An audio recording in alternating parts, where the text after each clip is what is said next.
Tonight's webinar is being recorded and live streamed on the PGCPS YouTube channel. The recording will be available tomorrow on the PGCPS website, and please look for more details on our social media platforms and other communications tools. Now I would like to introduce our panelists, Felice N. D'Souza and Anthony Whittington. Felice N. D'Souza is supervisor of the Office of Monitoring and Accountability. Throughout her 28-year career, she has facilitated learning for students, teachers, education coaches, and leaders. A graduate of Florida Agricultural and Mechanical University and Walden University, she is pursuing a doctorate in education leadership with a focus on improvement science from the University of Maryland. Anthony Whittington serves as director of the Office of Monitoring and Accountability, responsible for designing and implementing evaluation and accountability structures related to instructional student programs and school improvement efforts. His past experience includes serving as a data management and strategy analyst and other administrative roles. As a classroom teacher, he received the prestigious Milk and Family Foundation National Teacher Award, which is considered the Oscars of teaching. A graduate of Hampton University and Bowie State University, he also participated in a Strategic Data Project Fellowship at Harvard University. I'd also like to acknowledge Dr. Douglas Strader, Chief of Accountability, for his support in coordinating tonight's webinar. If any of our participants have questions during the webinar, please use the Q&A feature, not the chat. We will answer all questions at the end of the presentation. And now I will turn over the presentation to Mr. Whittington.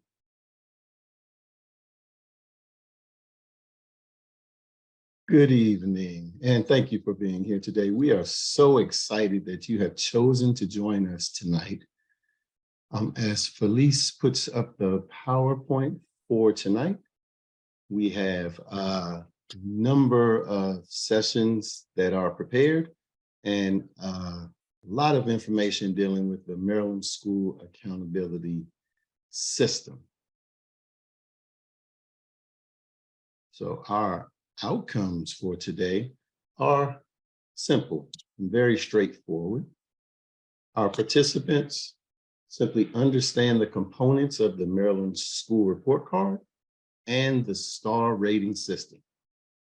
So the outcome for today's session is very straightforward. Participants will understand the components of the Maryland School Report Card and the STAR rating system. So as you know, the Maryland Accountability System describes schools and local school system performances. It provides information to educators, to families, and to the public as a whole, and it's a way to show improvement or that the community can see how schools are moving in a positive direction. The school report card shows data on individual indicators of overall student performance. The school's report card can be found at www.mdreportcard.org. And on March the 9th, 2023, the school report cards will go live with updated information. There you'll find information on how your student's school is performing and how the school is doing in comparison to other schools. You'll see your school's performance on each indicator, each component of the accountability system. And you can also find information about different student and service groups, which we call African American or even free and reduced meal students or English language learners. The arrow shows where you can simply type your school's name in and your school's report card will then appear. So keep in mind, March the 9th, those school report cards will be released.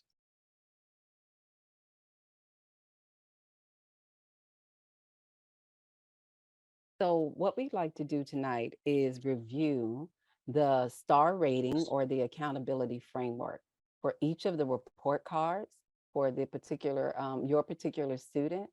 And so as we're going through, we're going to look at elementary, we're going to look at middle school, and we're going to look at high school. So as you see here, this is just an overview of the Maryland School Report Card. Each school's results will show on that Maryland website that Anthony just referenced. It will give you the disaggregated data. So students, data based on student groups and service groups. The purpose of the report card is to spark conversation, ideas, and solutions for your child's school. So what we've done here is we've given you a sample of the 2019 report card. And as a refresher, to remind those of you that had students in school in the 2019 school year, this is what the report card looked like. This was the format for the report card, which will be very similar to the formats that we have that will be released in the next few weeks. The report card for elementary, middle, and high are formatted the very same way. However, when you look at the indicators, this is where they may change. They are the same for elementary and middle, and for high school, the indicators vary just a little bit. So we're going to go through each portion of the report card. And when you look at number one represents the indicator. These are the measures in which the schools are assessed. And so here you see academic achievement, academic progress, progress in achieving English language proficiency, school quality, and student success. The first three indicators are all academic indicators.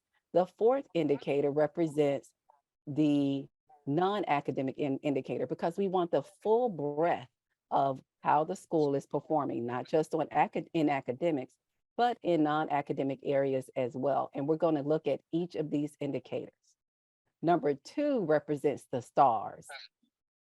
So here is where this is how the school's final score is expressed. And with this expression, you have 1 to 5 stars. Number three is the percentile ranking. This is where the school ranks in the entire state of Maryland.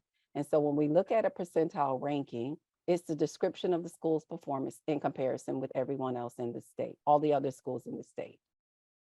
When you're looking at number four speaks to the possible points for elementary on the elementary report card, for middle, and then for high. So you have the possible total points. It's a 100-point system for elementary. The earned points, these are the actual points that the school earned according to the indicator, as well as you'll see the calculation of total and earned points here. This helps to determine the stars, which we'll talk about later. You also have the targets. There are certain targets within these indicators that schools are required to meet by the end of 2030 now. And so you will know if the students are making progress towards if they've made their annual target, or even if they're making improvement in that area. So did they meet the target, or are they moving towards improvement? And number 7, the total earned points percent. We're going to talk about this percent in relationship to the stars because there are certain cutoff points that you will be able to see as they relate to the number of stars. Anthony is going to speak to that. So this is a sample of the elementary report card. The next slide is the sample of a 2019 middle school report card. Here, same indicators, there are these 4. And then you're going to see a sample of the high school report card. High school changes a little bit. So we no longer have academic growth, as in that we had in elementary and middle. We have graduation rate here, and then progress in readiness for post-secondary success.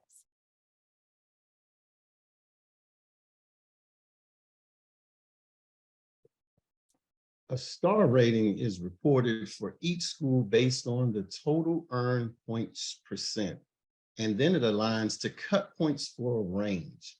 For example, if a school earned 50% of its total points, it would be deemed a 3-star school.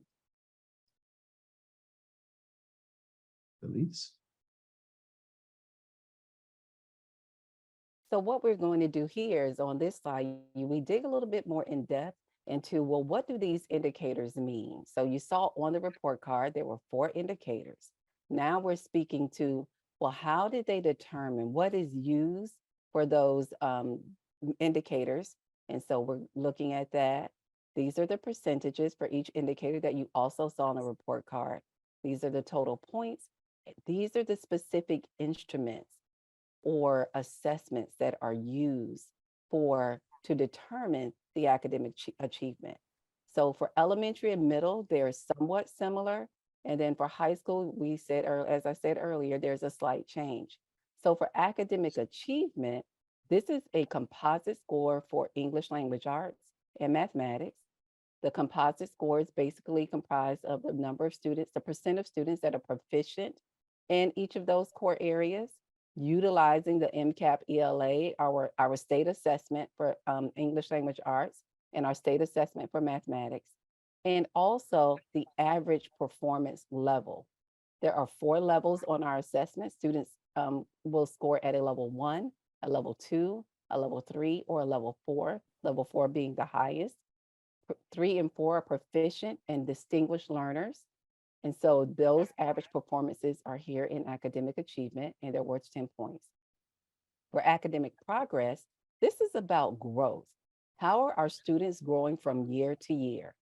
Growth in English language arts and growth in mathematics. And each are worth 12 and 5/10 of a point, and they are determined by our state assessment in English language arts, Maryland Comprehensive Assessment Program, as well as in mathematics. Also included in academic progress is credit for well-rounded curriculum. So here, our 5th grade students are specifically looked at as it relates to fine arts, health, PE, and social studies. So we're looking at the percent of students who pass each of those courses, as well as those 5th grade students that take the MCAP, the Maryland Comprehensive Assessment Program, science assessment. That's our MESA, Maryland Integrated Science Assessment. So those areas make up academic progress. For English language proficiency, we're looking at students making progress, our English learners making progress in English language proficiency. That is worth 10 points. And that is our access assessment, our WIDA access assessment is used as the instrument. And then for the non-academic indicators, you will see there's a climate survey that some of you may have completed. The students completed as well as the instructional staff completed, I'm sorry. That is worth 10 points. So that was the MSTE climate survey. We also collect absenteeism, and we're looking at the students that are not chronically absent, 15 points on the elementary report card. And then there's another well-rounded curriculum. This is, are the students, the 5th grade students, enrolled in the appropriate course for 5th grade? Fine arts, health, PE, science, and social studies. So we have credit that they pass those courses, and then we have well-rounded. Did we enroll them in the appropriate course? So this makes up the entire framework for the Maryland report card. And now you're seeing the little components of it. And we're going to take you through the middle school, which is very similar to elementary. So here's middle school. Middle school has the same for academic achievement. Academic progress, we're still looking at growth, but there's a slight variation here as the 8th grade students are looked at for credit instead of 5th grade in elementary. It's the terminal grade in middle school, it's 8th grade. And we're looking at students who pass English language arts, social studies, and science, as well as the percent of students that score at or above proficiency on our science assessment. So you'll notice that instead of 65 here, this is 61 and 5/10 because there's an assessment that is not quite counted yet.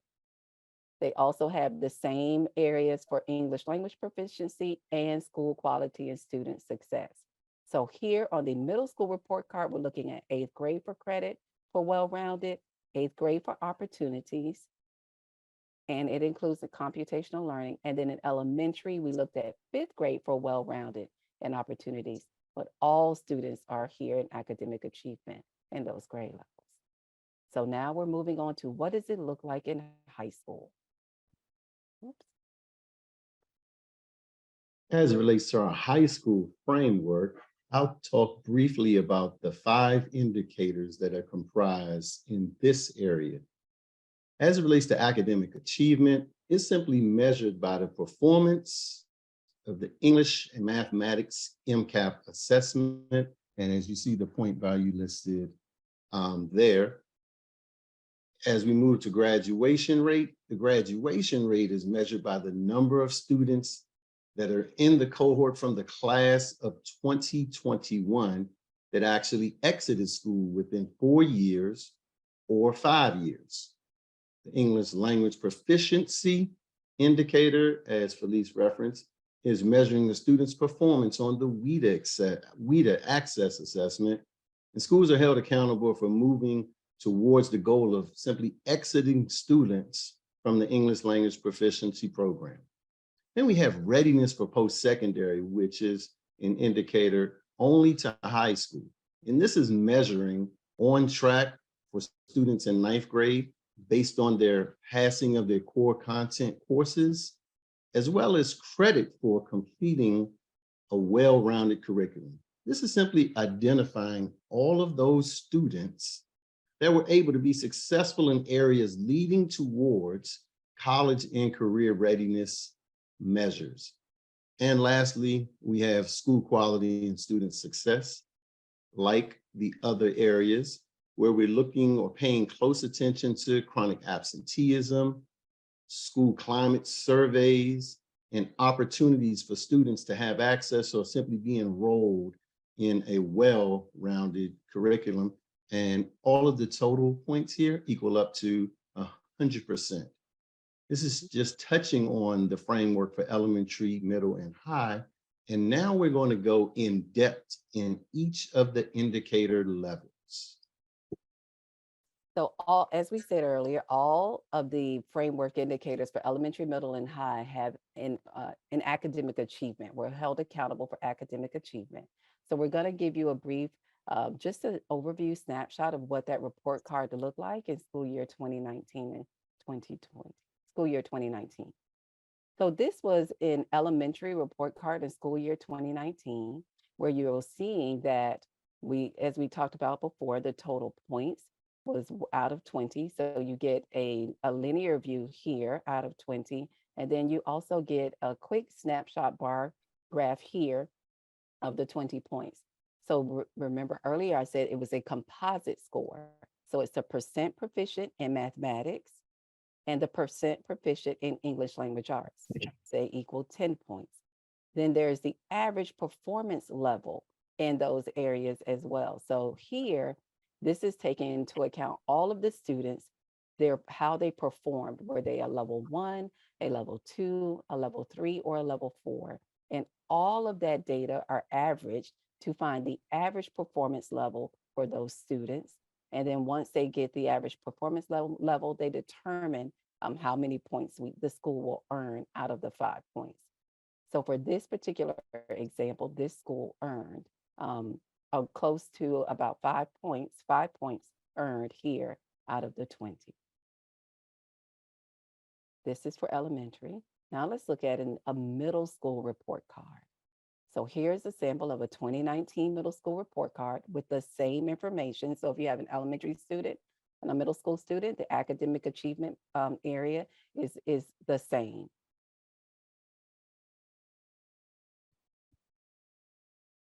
And For here high is school, our example, the points are awarded based on passing the MCAP English and mathematics assessment for students through their 3rd year of school. Because due to COVID, many students in the class of 2022 received waivers for the MCAP assessments. Therefore, MSDE chose to measure this indicator based on the scores of the class of 2023, which is our current juniors. So the example here shows 14.6% of the students were successful or were able to pass in MCAP assessment during their 3 years in school at some point in high school. And if you see English language arts, 24.7 were able to be successful on the MCAP English during the 1st or 2nd or 3rd year of school.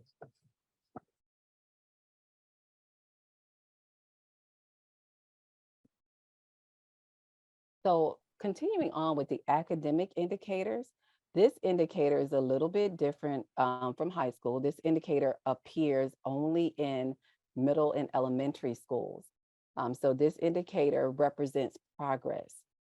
How are our students growing in reading English language arts and mathematics? And it also includes the well-rounded curriculum. So here, when we think about the growth measures for our students, we're looking at how did they grow from one assessment to the next. For this school year only, the State Department determined you are utilizing the fall 2021 assessments that our students took, as well as their spring 2022 assessment. And they're determining growth based on one of how they move in the assessment from one level to the next. So if a student scored in the fall a level 2, and then in the spring, they scored a level 3, that student is awarded 2 points. So each student's progress or their growth is based on how they grew from the fall 2021 assessment to the spring 22 assessment. Once that growth is determined, the State Department went through a series of calculations to then determine the growth measure for the entire school. And this is based on the fall 2021 assessment and the spring 22 assessment. And it's a 1-year growth measure. Along with that, you'll see that they have, let me go back, the credit for well-rounded, something that we talked about earlier for elementary and for middle. And this is what it looks like on a report card. This was the school year 2019 report card for elementary and middle. The number of points that are awarded are around 30 points, 32 for middle, because they have that credit for well-rounded that's a little different. And here you have the student growth percentile you'll see for mathematics, you'll see growth percentile for English, as well as credit for well-rounded curriculum. This indicator is not on the high school report card. And here's the middle school. The middle school you see here. You see science is broken out, as well as their student growth, as well as credit for well-rounded. So they look a little bit different for elementary to middle. However, and it's not seen on the high school report card.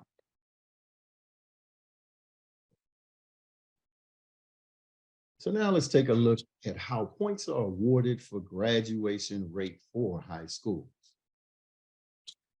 So graduation rate is calculated based on a percentage of students who earn a Maryland high school diploma within a designated time period after that determination of the identification of their first time in 9th grade. If a student transfers to another school, the cohort is therefore adjusted. However, if a student drops out or does not graduate during the time span that's calculated, they are counted still within the calculation or the denominator. Now, this indicator lags a year, whereas the calculation is based on the class of 2021 and not the class of 2022. So in this example, you see 95.6% of the class graduated in 4 years, and an additional 0.5% of the cohort graduated in their 5th year of school, which is why the 5th year graduation rate is 96.1. So this is giving students an additional year to graduate, and 10 points are awarded for the 4-year adjusted cohort graduation rate, and 5 points are awarded for the 5-year adjusted cohort graduation rate. Now let's discuss readiness for post-secondary education. This indicator is connected to high schools as well. Readiness for post-secondary education focuses on measures that help identify those 9th graders that are on track to graduate and those exiting students who have met with success on measures that prove them to be college and career ready. On track in 9th grade identifies all the students that are passing all of their core content areas: English, mathematics, science, social studies, and if they're taking world language. If a ninth grader receives credit, meaning passing all four, the school is then awarded points for each student that's able to do that. Whereas credit for well-rounded or having a well-rounded curriculum looks for those students that were able to achieve at least one successful college and career measure. So for example, if a student during their 4-year career was able to have a passing score of a 3 or higher on an AP exam, or a 4 or higher on an IB exam, or if a student was able to take the College Board SAT examination and score a 530 in mathematics, or a 480 in English, and a 480 in English, they're deemed a success.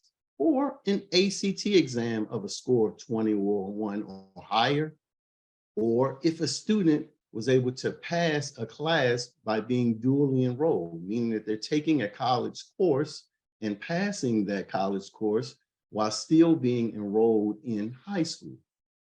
They can even get credit for meeting the University Maryland entry requirements, or having a CTE concentrator and completer, or even passing the ASVAB, which is the Armed Service Vocational Aptitude Battery Assessment, scoring a 31 or higher on this, or even receiving the seal of biliteracy. We can get credit. And the seal of biliteracy is simply showing proficiency in reading, writing, speaking in another language proficiently.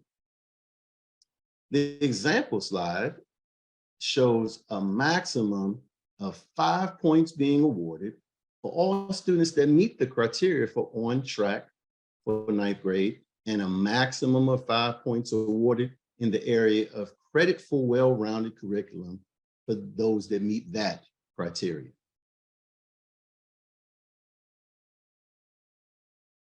So this indicator appears for the English language proficient students on the elementary and the middle school report card and the high school report card. So what we're seeing here is progress towards English language proficiency, and the students that are taking what we call our MCAP ELP assessment is really the WIDA access assessment. So you'll know if your child is, or your students are taking the ELP assessment. It's a WIDA access assessment.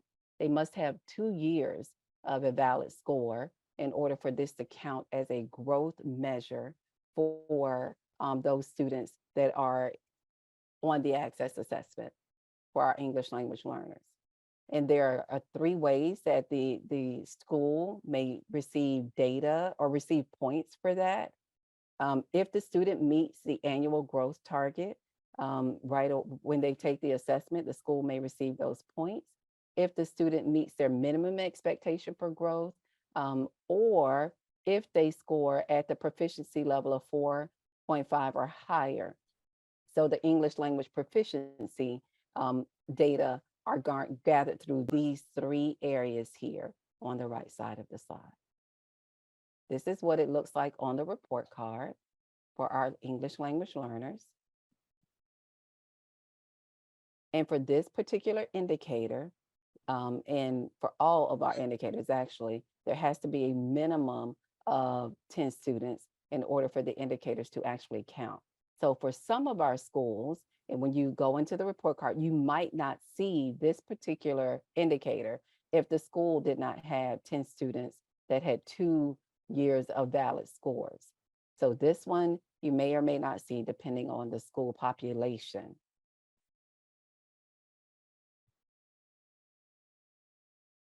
For our last indicator, we'll review the components of school quality and student success. In defining chronic absenteeism, it represents those students that are missing 10% or more of their membership days. Now, all students count that have a minimum of 10 enrollment days. And student absences are inclusive of excused and unexcused absences. Schools are measured by those students that are not deemed chronically absent. This is an indicator that we continue to work towards improving. So having students in school on a regular basis is very helpful.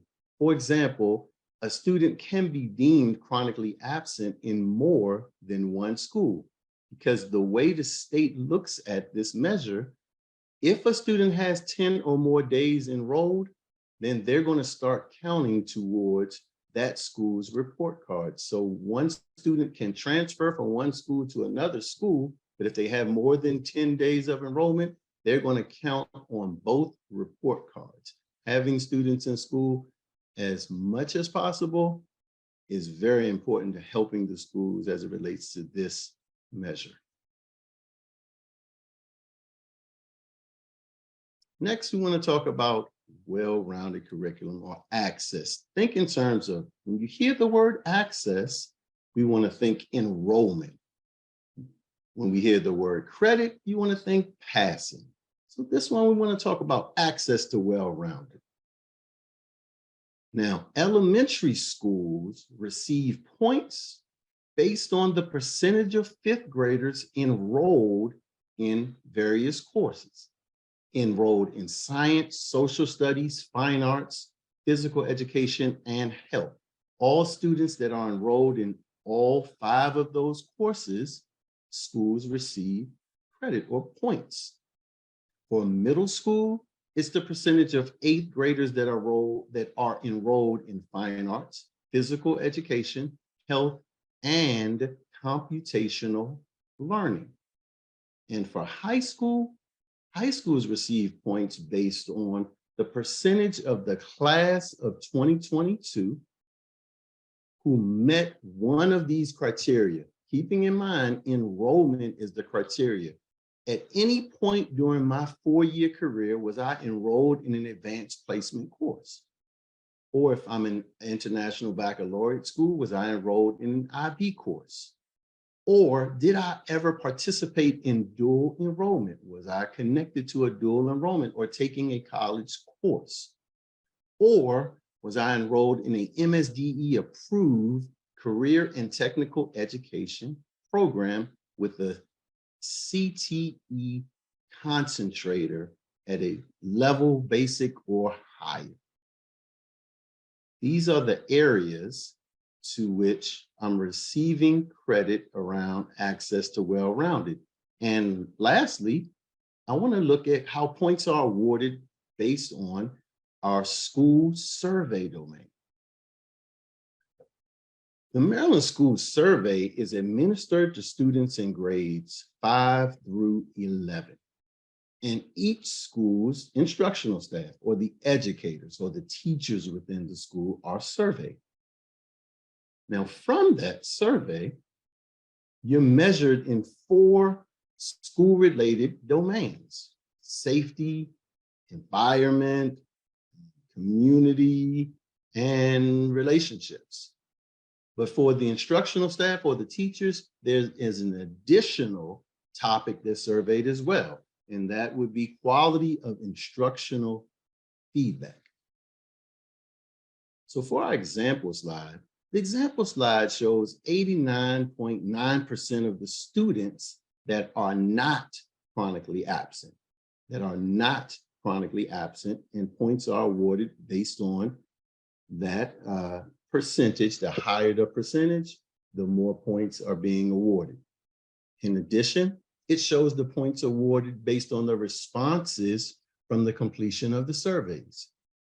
There are possible 10 total points, with 7 devoted to students and 3 devoted to the teachers within the building. And lastly, the percentage of students that were enrolled in a well-rounded curriculum. And as we see here, 100%. That's why over in the earned point section, they received a total 10 possible points. So now I need all parents to save the date. Our next MCAP parent webinar will take place on Thursday, March the 16th, 2023, starting at 6 p.m.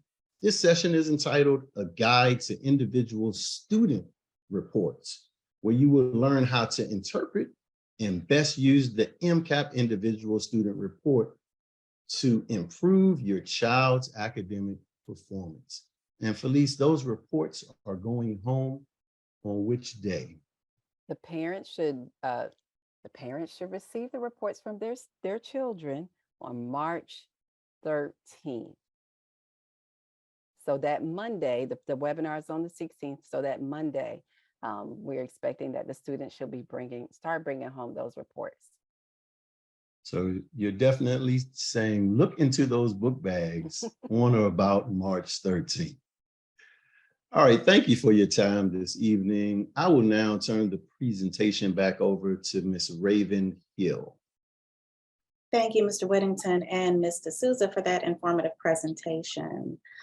Attendees, we heard a lot of good information this evening, and I just want to give you a couple of reminders. The Maryland School Report Card website is www.mdreportcard.org. Again, that's www.mdreportcard.org. I'll drop that website address in the chat. And that's where you can find your child's school report card on or around March 9th. And another reminder, as we just heard, individual student reports will be available March 13th, and we hope to see you on March 16th for another webinar detailing how you can use those results to help enhance your child's academic growth. We have a few questions in the Q&A.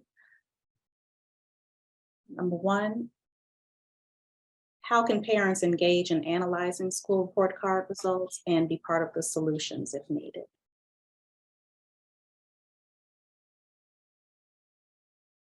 I can take that. Once the report cards are released, schools will have parent information sessions, and they will go over all of the indicators and measures of their specific report card, and also listen to concerns as well as recommendations and suggestions on how to improve upon their score and improve their star rating. Keeping in mind, the report cards being released, we haven't had report cards for the past 3 years due to the pandemic. So we know that we have schools that are falling within several ranges. We have some 2-star schools all the way up to 5-star schools. So there's improvement and growth in areas across with our 200+ schools. Therefore, we would love for you to work with your school to improve upon all of the indicators and measures that are being listed. Thank you. Looking ahead to the individual student reports, if a student was in a different county last school year, how can the parent be sure that they will get the right results this year? So will the individual student report reflect their performance in their previous school district?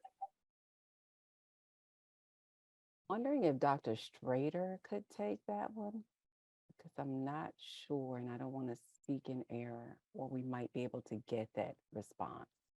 Sure, I can. So for parents that have students that have transferred from last year to this year, you'll need to reach out to the prior school. So if you reach out to the prior school, they will have the home reports for the students. Both this reporting that we're discussing here, which is the star rating system, as well as their MCAP, the Maryland Comprehensive Assessment results, they'll be able to get access to those reports too. So again, just reach out to their prior school and they'll be able to forward that information. Thank you, Dr. Strader. Thank you. Another question. How can parents understand what's being assessed on the MCAP? What resources are available? Okay, so on our next webinar that we're going to have, which will be in March, just before you receive your individual student report, we will be going through this information in detail. But on our Department of Testing research site on the pgcps.org website, there are multiple resources out there for parents to get a feeling of what the test looks like, and the type of reporting that you're going to see. There's going to be aids out there, so you can take a look at the individual ISRs and interpretation guide for you to use. Again, that'll walk you through those ISRs, but I just wish to promote it. We're going to have a webinar that will walk you through all pieces of that just prior to you, or I should say, in the same window that you'll be receiving those ISRs from your schools. Thank you. It's a popular topic in the Q&A. Couple of quick questions. One, are individual student reports available electronically at all, or only a hard copy sent home with the child?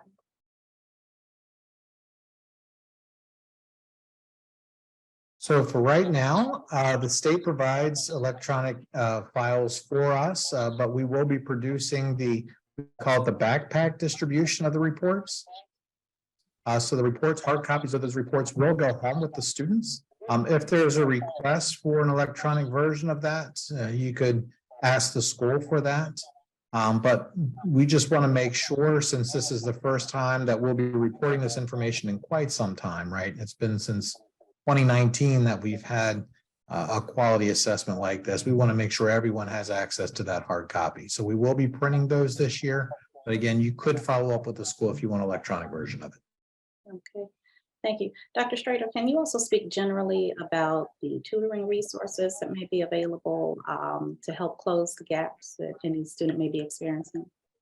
Sure. So we have multiple tutoring options available to our parents on our curriculum and instruction website on the pgcps.org. We list many of those resources out there for parents. But I will share that when we are sending those ISRs, those individual student reports home, it's our intention to include some of those resources to accompany those reports to give some parents some ideas of where they can go for further assistance. But there is a robust listing of those resources available on our pgcps.org. If you go to the curriculum and instruction website, you'll find many resources there to assist. Thank you.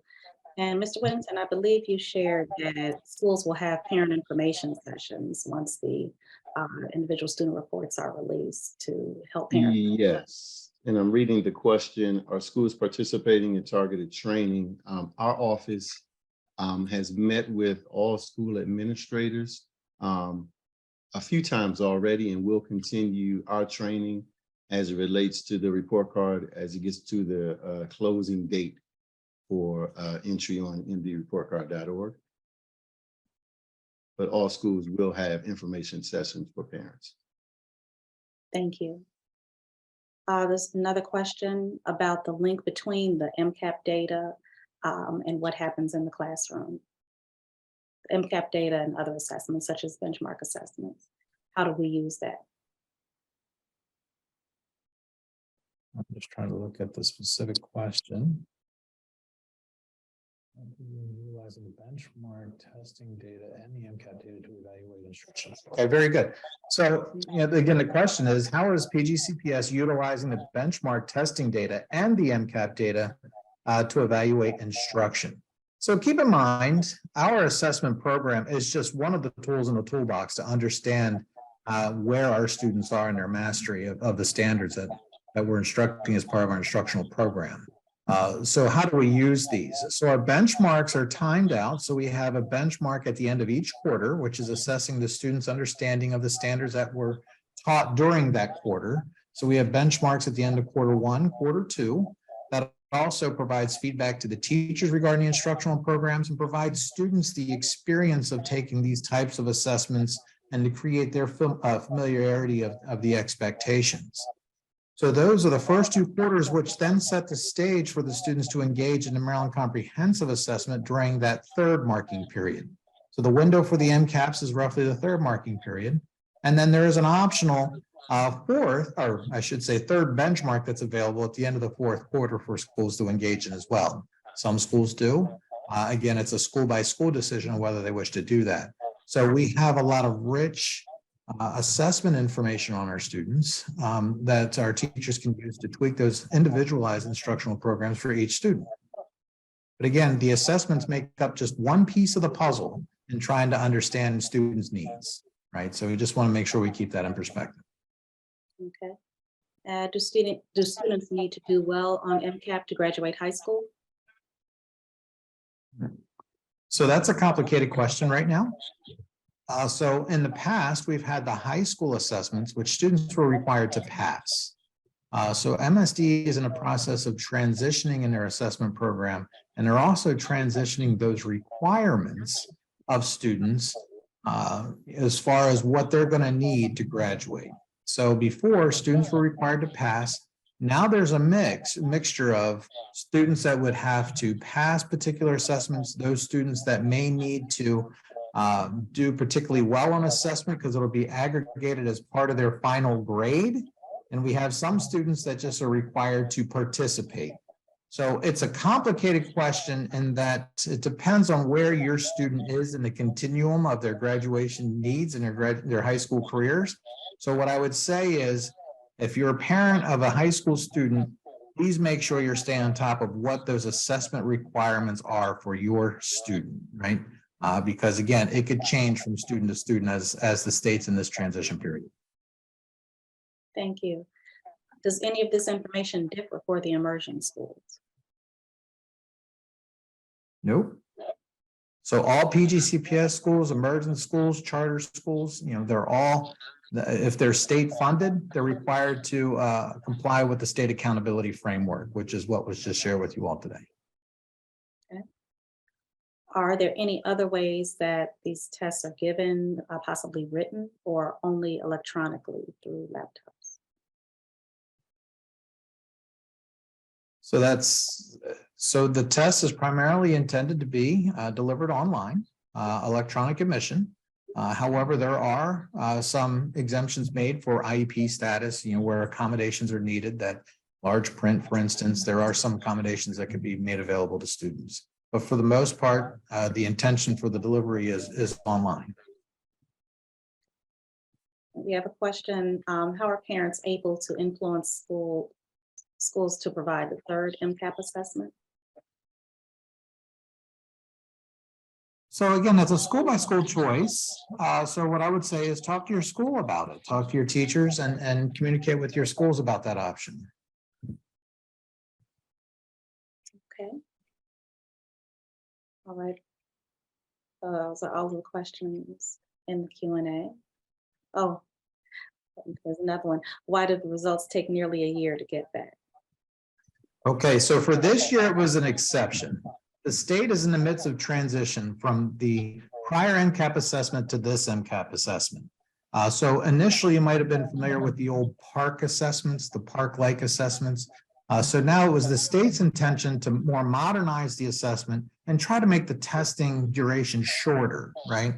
While still gathering the important information that we need. So in their efforts in doing so, this is basically a new test, which required the state to go through another phase of standard setting. They had to make sure that the results were accurate, and the results were actually, the inferences from those results are accurate. So a student that is identified as proficient, that proficiency matches the proficiency on the old test. So there was a lot of work that had to go into making sure that this test was comparable to the prior test. That took a lot of time. That's what delayed the results this year. But moving forward, we're expecting to get these results back much more timely. We'll be having this type of a meeting in the early fall of the school year. Okay. All right. That appears to be the last question. I'm sorry. Every time I say that, another one pops up. Okay. The data is one component, but if there's a continued gap between classroom activities and standardized testing data, what is being done? If the parent is not receiving support at the school level, how can PGCPS ensure that resources and support are in place systemically?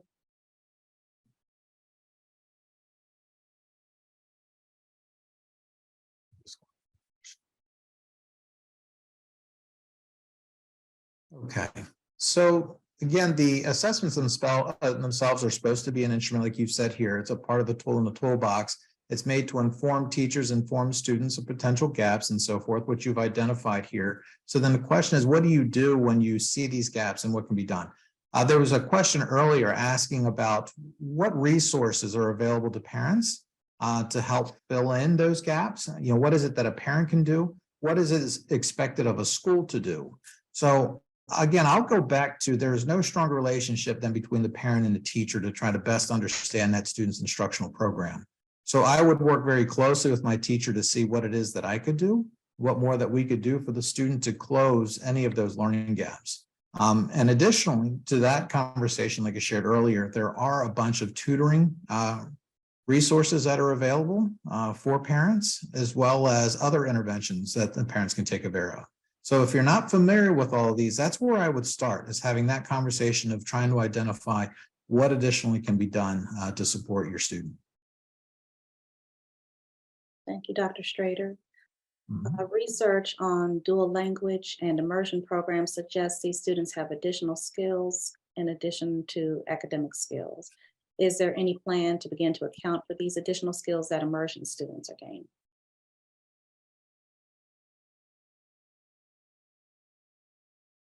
So I'm not sure about accounting for the additional skills.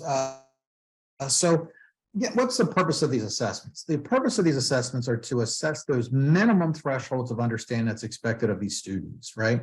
So it's not trying to place labels on students. It's not trying to, again, look at the comprehensive students. It's really an evaluation of here's a set of standards that we're, the minimum set of standards that we're expecting students to achieve at a particular point in time. And we're trying to assess their proficiency at meeting that standard. So that's why we have a standardized curriculum. We have a standardized assessment to assess our proficiency in instructing to that curriculum. So that's why I think you're going to see the way it is now. That's not, so as far as trying to understand those emergent students and those additional skills, that is important. And it is important to individualize that student's instructional program. But again, I would take that outside of the state's assessment program here and use that to best understand that individual student's abilities. Thank you. And Dr. Strader, I know you previously discussed the interventions available. This question, what interventions are being done in school that target the foundational skills needed to do math and reading, since so many students are not successful? Yeah, so we have many interventions at our disposal, at parents' disposal for them to engage in this work. And again, what I'm hearing from these questions is that we need to, as PGCPS, be more deliberate in making these available to our parents. So I'll make sure on our March 23rd board meeting, we're going to take a deeper dive into the Maryland Comprehensive Assessment results. I'll make sure that we bring to the forefront, again, that messaging of where these interventions are and how to access these for our parents, as well as, like I said, shared earlier, when we distribute the individual student the reports, we call them the ISRs, we'll make sure that we also include that reference for you all on how you can get access to these. But anyone can go out to the pgcps.org website, to the curriculum instruction portion of that website, and you'll see a bunch of resources listed there for you to access. Okay. Thank you, Dr. Strader, and also Mr. Susan, Mr. Whittington. We are coming up on the 7 o'clock hour. Would anyone like to give closing remarks?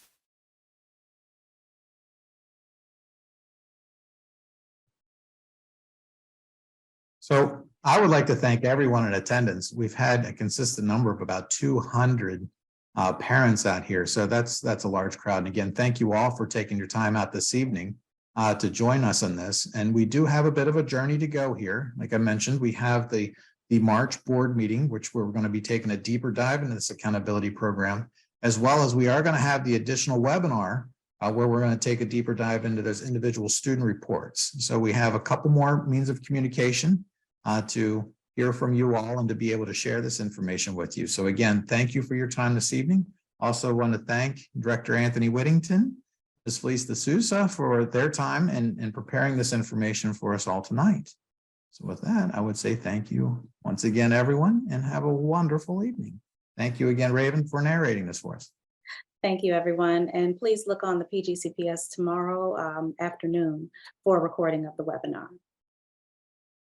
Have a good evening. Good evening.